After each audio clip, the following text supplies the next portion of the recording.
না ধরলে যাবেই নাই। উৎকঙ্কের উপাখ্যান। উৎকঙ্কত্রে আছে সাপ পড়ে গুরু স্থানে, একদিন যায় গুরু যজ্ঞ নিমন্ত্রণে। তো উৎকঙ্খ নামে একবার আর শিষ্য আছে। তো হেন সঞ্জ গুরুদেবের মনে কর কি হয়েছে, যজ্ঞ নিমন্ত্রণ পাইছে, যজ্ঞে যেতে হবে। আর কিছু নষ্ট নাহি হয়, আর উৎকঙ্কে বলিল গুরু থাকো তুমি ঘরে, কিছু নষ্ট নাহি হয় রাখিবা গোচরে। তো গুরুদেব এরপর যজ্ঞ রক্ষা করাই যাবে। তো উৎকঙ্খকে শিষ্যকে বলছে তুমি ঘরে থাকো, হে ঘরের যেমন কোনোটা অসুবিধা হয় না, সকলটা মনে কর সামনে মানে দেখভাল করে রাখবে। আরে তো বলে গেল গুরু যথাযোগ্য স্থান, কতদিনে গুরু পত্নী কইল ঋতু স্নান। তো এইরকম থাকতে থাকতে মনে কর কতদিন পরে কি হইলো, গুরু পত্নী মনে কর ঋতু স্নান হয়েছে। আর উৎকঙ্কে ডাকিয়া তবে ব্রাহ্মণী বলিল, তোমারে স্বামীর গৃহ তব গুরু গেল। তখন মনে কর ব্রাহ্মণী কি করেছে, উৎকঙ্খকে ডাকে নিয়ে আর বলছে তোমাকে তো সমর্পণ করে রাখি, আর গুরুদেব জানিয়েছে যে আমার এটা দরকার এখন। আর কোন দৈব নষ্ট যেন নহে কদাচন, ঋতু নষ্ট হয় তুমি কর রক্ষণ। তো গুরুদেব তো বলেছে যেমন কোন নষ্ট না হয়, তো সেটা তো তুমি যে ঋতুটা রক্ষা করো তাহলে। আর শুনিয়া বিশ্রাম চিন্ত হইল উৎকঙ্ক উদ্বিগ্ন বসিয়া ভাবে হৃদয়ে আতঙ্ক। বাস বাস বাস, উৎকণ্ঠ কি করেছে বসেনি, আর হৃদয়ে মানে খুব আর চিন্তা হয়েছে এখন কি করব উপায়। আর কি করিব কি হইবে ইহার উপায়, গৃহ রক্ষা হেতু গুরু রাখিলা আমায়। তো উৎকঙ্ক বলছে যে তাহলে এখন আমি কোনটা করব বলছে। গুরু যে ক্ষেত্রে বলেছে গৃহ মনে কর রক্ষা করবে বলছে, কোনটা ক্ষতি হতে দিস না। আর ঋতু রক্ষা কর্ম এলা হয় আমার, পরদার মহাপাপ তাহে গুরু দ্বার। তো বলছে এটা মহাপাপ, গুরুদার হরণ করাটা বলছে আমার দ্বারাই হবে না বলছে। আর এত চিন্তি ব্রাহ্মণের না রাখে অনুরোধ, নৈরাশ ব্রাহ্মণের হইল ক্রোধ। যখন কথাটা নাই মানলো তখন আর রাগ হইল, তখন আর ক্রোধ মানে কোন হোক অভিশাপ করবে। আর প্রকাশ ভয়ে ক্রোধ না করিল প্রকাশ, কিছু কাল পরে বেদ আইল নিজ বাস। তখন তো আর ওটা প্রকাশ করলো নাই, ওটা থাকে গেল কিছুদিন, ঘর আসে থাকে গেল। আর উৎকঙ্কের তাপ ব্রাহ্মণের মনে জাগে, একান্তে ব্রাহ্মণী কহে ব্রাহ্মণের আগে। তো মনে কর থাকতে থাকতে কি করেছে মনে কর আছে, একদিন ব্রাহ্মণ এসে ব্রাহ্মণকে বলছে, আর দিবে গুরু উৎকঙ্ক যে এইখনে পাঠাইবা তাহাকে আমার সন্নিধানে। তো সন্দীপ মণিকে বলছে ওর পত্নী বলছে যখন ওকে মনে কর বিদায় দিবে তখন বলছে আমার কাছে পাঠাবে বিদায়টা। আর না জানিল দিজয়ে সকল বিবরণ সযতনে শিষ্যের করেছে গৃহ রক্ষণ।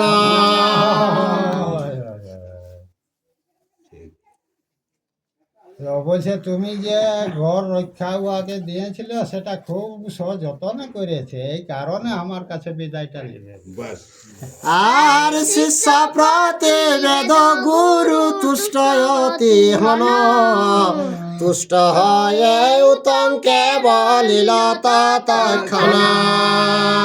গুরুদেব তো তুষ্ট হইল, তারপরে ও মনে কর গুরুদেব এরপর কি বলে, আর যাহা শিষ্য সর্বশাস্ত্র হও তুমি জ্ঞাত শুনিয়াই উৎকঙ্ক কহে করি জড় হাত। একও গুরুদেবে সেইটাই বর দিল হ্যাঁ, সর্বশাস্ত্রের পারদর্শী হও। পারদর্শী হবে। তো এই ধারে এখন উৎকণ্ঠ কি বলছে, আর আজ্ঞা কর গোসাই দক্ষিণা কিছু দিব গুরু বলে তব পাশে কিছু না মাগিব।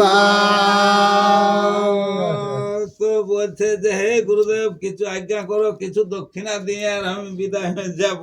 হ্যাঁ। তো বলছে আমি কোনো কিছু মাগবো নাই। আর দেহ তবে তব গুরু পত্নী যাহা মাগে এত শুনি গেল শিষ্য গুরু পত্নী আগে।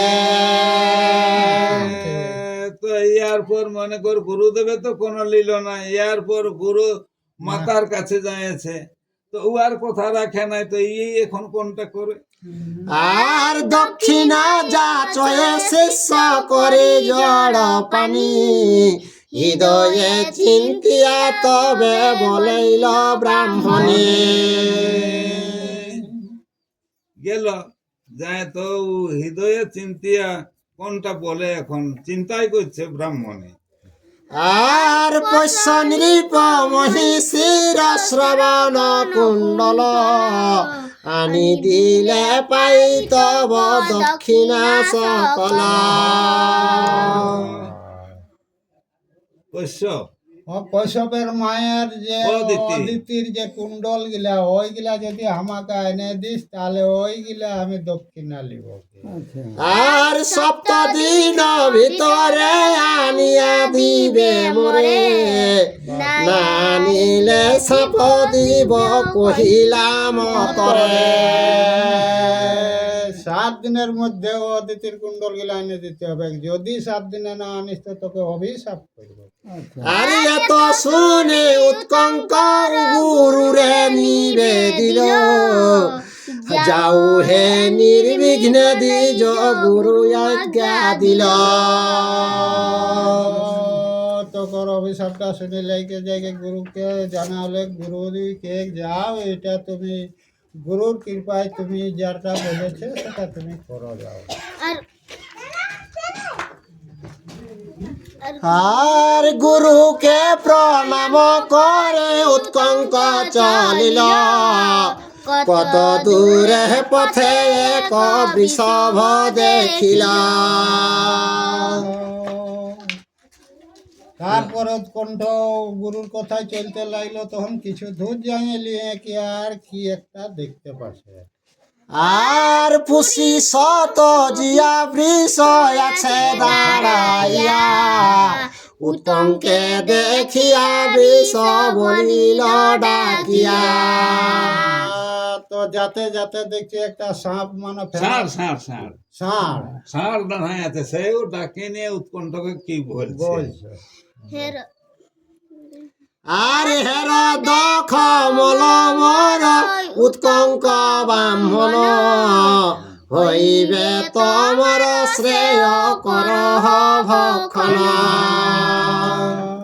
ওই ওই ষাঁড়ে বলছে দেখো মনে কর মল আমার মানে লাভ ওইটা ভক্ষণ করো বলছে তাহলে তুমি শান্তি পাবে বলছে। আর উৎকঙ্ক বলিল হেন নহে কদাচন অসম্মান মোরে কেন করয় কারণ। ব্রাহ্মণ বটে বলছে হে ষাঁড় বলছে ওটা কেন করছিস বলছে আমার সম্মানটা নষ্ট করা। আর বৃষ বলে অসম্মান নহে দ্বিজ বর তোমার গুরির দিব্য খাও এ গোবর। বাস বাস তোর এটা গুরুর দিব্য হ্যাঁ। দে গোবরটা খাবে।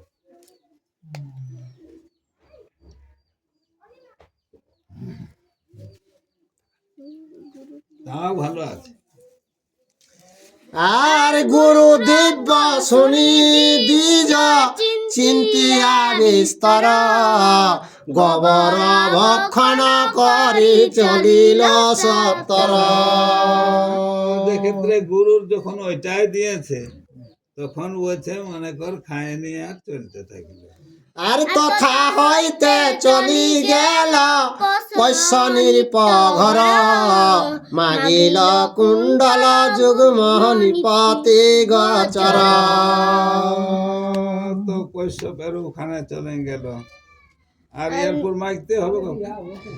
আর নির্প পাঠাইল দ্বিজে রানীর সদনে কর্ণ হইতে কুণ্ডল দিলেন ততক্ষণে।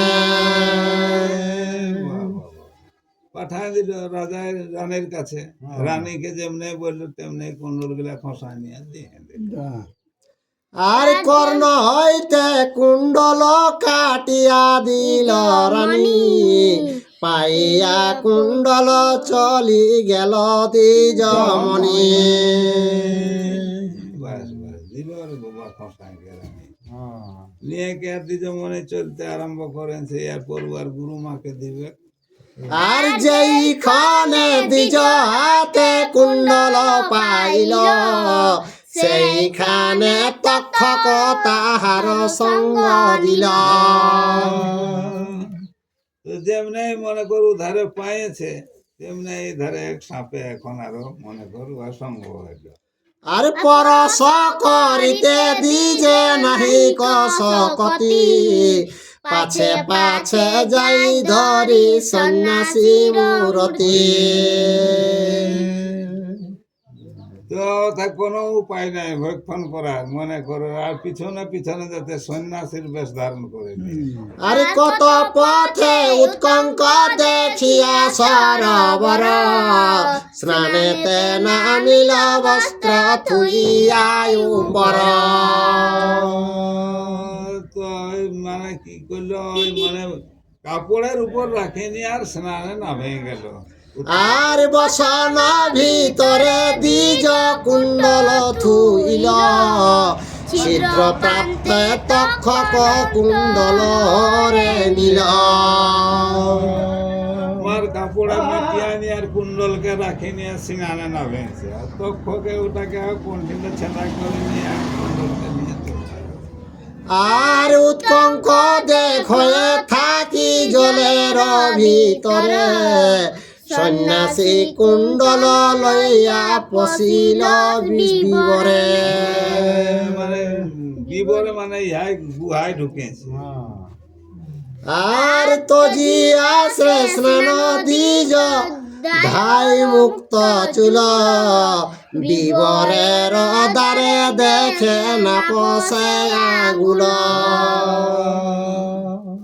তো দেখছে যে মনে কর নাক আর আঙুল হ্যাঁ ঢড়টা সরু আছে, হাত সামা আছে না, বাস বাস।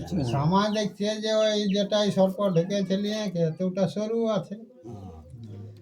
আর উপায় না দেখি মুনি বিষাদিত মন নখেতে বিবর দ্বার করয় খনন। ফটকাতে আরম্ভ করেছে নখে। আর তো কোনো উপায় নেই বাবু ঢড়রে বলে করে নেয়। আর এ সকল বৃত্তান্ত জানিল পুরন্দর, ব্রাহ্মণের দুঃখে দুঃখী হইল অন্তর। তুই মহা সমস্যায় পড়ে যায় সে ব্রাহ্মণ উৎকণ্ঠ। তো ইন্দ্রের মনে করবার অসুবিধা হয়েছে। ব্রহ্মার মনে কুষ্ঠ লাগিল। হুম।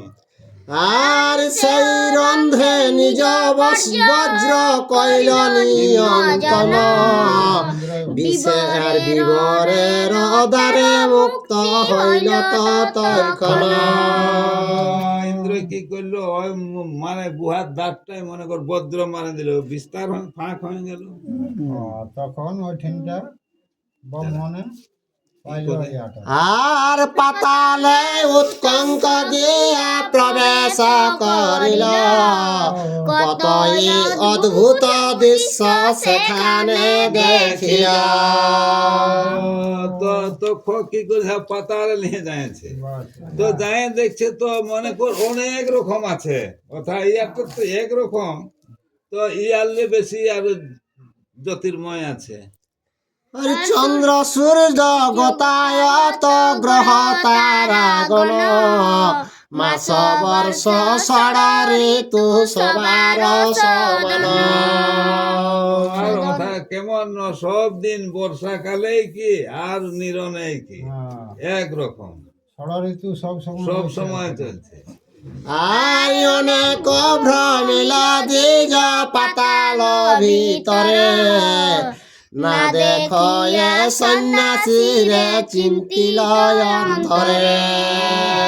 তো তা ঘুরছে অত বড় এরিয়াটায়, তো ঘুরতে ঘুরতে তো ওই যে মনে কর লেগেছে সেই সন্ন্যাসীকে তো আর দেখতে পাইনি।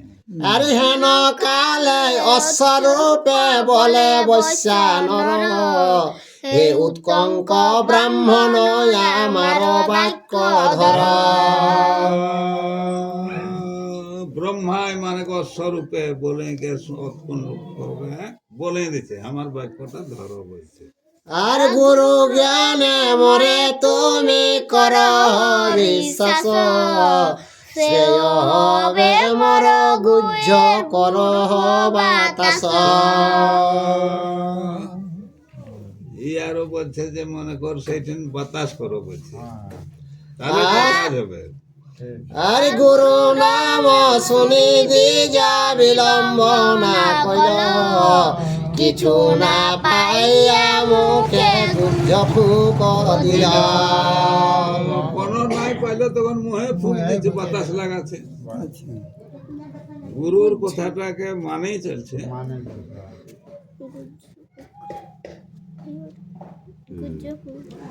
আর গুহ্য ফুক দিতে ধূম বাহিরিল মুখে, আর ধূমময় সকলি করিল না গলকে।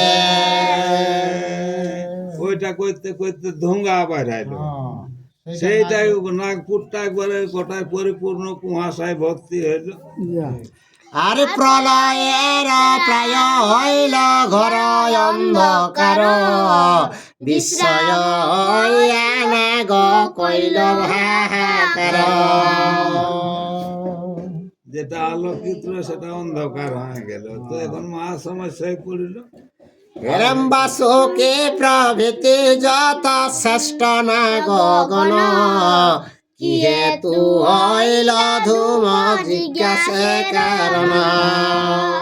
বাসুকি বলছে এই ধোঁয়াটা কি কারণে হইল সেইটা।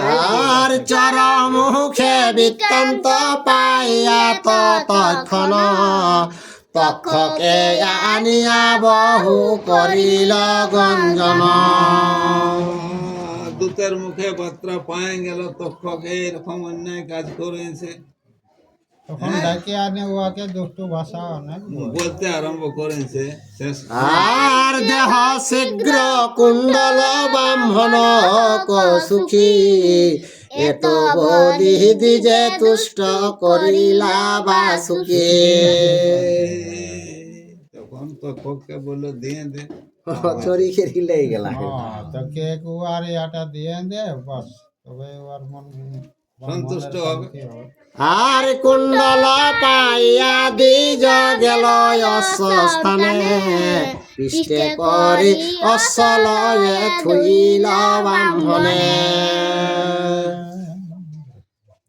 আর সপ্তদিন পূর্ণে আসি গুরুর গৃহেতে দেখে গুরু পত্নী ক্রোধে আছে জল হাতে আলেই দিব এই বলে ও আছে তো তাও কেউ নিয়ে আসছে শুধু তো আসে না আর মুখেতে নির্গত হইতেছিল সাপবাণী হেন কালে উৎকঙ্ক দিলেন যুগ্মমণি কুণ্ডল গিলা দিল আগে দেখে কহিল বললো অভিশাপ করব তো তখনই মণিটা হাতে দিল তখন আর অভিশাপ করতে পারল না আর কুণ্ডল পাইয়া হৃষ্ট ব্রাহ্মণী হইল উৎকঙ্ক সকল কথা গুরুকে কহিল আর গুরু কহে যে বৃষ দিলেন গোবর বৃষ নহে অমৃত দিলেন পুরন্দর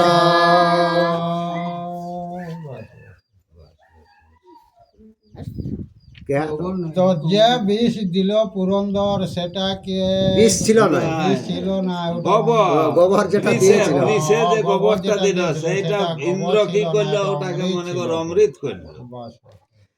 আর সন্ন্যাসীর বেশে যে হইল কুণ্ডল নীলকণ্ঠন। তক্ষক বিদারের গেল রসাতল বিপদ আরে ওই যে তক্ষকে কুণ্ডল হরণ করার জন্য ওকে রসাতলকে পালাতে হয় আর অস্বরূপে যে তোমার কইল উপকার অসময়ে অগ্নিষ্ট সহজে আমার যেটা ঘোড়াটা বলছে ওটা বলছে ঘোড়া না অগ্নিদেব বটে বলছে এত সহনে উৎকঙ্কের মনে হইল তাপ বিনা দোষে দুঃখ মরে দিলে দুষ্ট সাপ ঠিক, ঠিক, ঠিক। এটাই এর দুঃখ হইল বিনা মনে কর অপরাধে আমাকে যে মনে কর এই কষ্টটা দিল আর তার সমুচিত ফল আমি দিব তোরে এত বলি বিদায় মাগিল দ্বিজবরে ওই তক্ষকের উপর একটু রাগ হইল তার উপযুক্ত শাস্তি দিব বলে। আর গুরু প্রদক্ষিণ করে করিল গমন যথা রাজা জন্মে জয় চলিল ব্রাহ্মণ আর ব্রাহ্মণে দেখিয়া রাজা করিল বন্দন জিজ্ঞাসিল দ্বিজবরে কেন আগমন জন্মেন্দ্রের রেথা পৌঁছিল তখন এই জিজ্ঞাসা করছে ব্রাহ্মণকে কি জন্য তোমার এখানে আগমন হইল আর দ্বিজ বলে নির্পতি করহ কোন কর্ম পিতৃবৈরী না শাসিবে নহে পুত্র ধর্ম আর চণ্ডাল তক্ষক নাগ বড় দুরাচার দংশিল তোমার বাপে বিখ্যাত সংসার সাহায্যতে আসেছে ইয়াকে এক জাগান দিছিল। বলছে দেখ তোর বাপকেও মনে করে এরকম মনে কর তক্ষকে দংশন করে নিয়ে আর মোড়াইছে বলছে জন্মেন্দ্রকে আর তাহার উচিত রাজা করিতে যুঝয় সর্পকুল বিনাশিতে কর উপায় এই সুশর্মার রকম ব্যবস্থা নিয়েছে রে বাবা কোনি বটে কি হ্যাঁ, তো এটা সহায়তা না নিলে একা গেলে পারবে না আর উৎকঙ্ক বচন শুনে রাজা জন্মে জয় মন্ত্রীগণে জিজ্ঞাসিল মানিয়া বিষয় আর কহ সত্য মন্ত্রীগণ ইহার কারণ তক্ষক দংশনে হইল পিতার মরণ। তো কি বলছে ওধারে মন্ত্রীগণটাকে, হে মন্ত্রীগণ বলছে আমার পিতার কিভাবে মৃত্যু হইল তক্ষক দংশনে? আর ব্রহ্ম সাপে মরিলে পিতা এন জানি, তক্ষক এমন কইল কহু নাহি শুনি। ওটা ব্রহ্ম সাপে মরেছে সেটা। সেইটা যে জানি বল। হ্যাঁ, আর এই যে তক্ষকে দংশনে মরাছে হ্যাঁ, সেটা তো জানি। জানি নাই বলছে। আর রাজা রয় মন বাক্য শুনি মন্ত্রীগণ, কহিতে লাগিল তবে কথা পুরাতন। তখন বলছে তাহলে বল পুরাতনটাই। আর মহাভারতের কথা সুধার লহরি, কিবা যে সকতি বর্ণিবারে তাহা পারি। আর উৎকঙ্ক মুনির কথা শ্রবণে অমৃত, কাশী রাম কহে সাধু পিয়ে অনুব্রত। জয় শ্রী তো ওই অতনা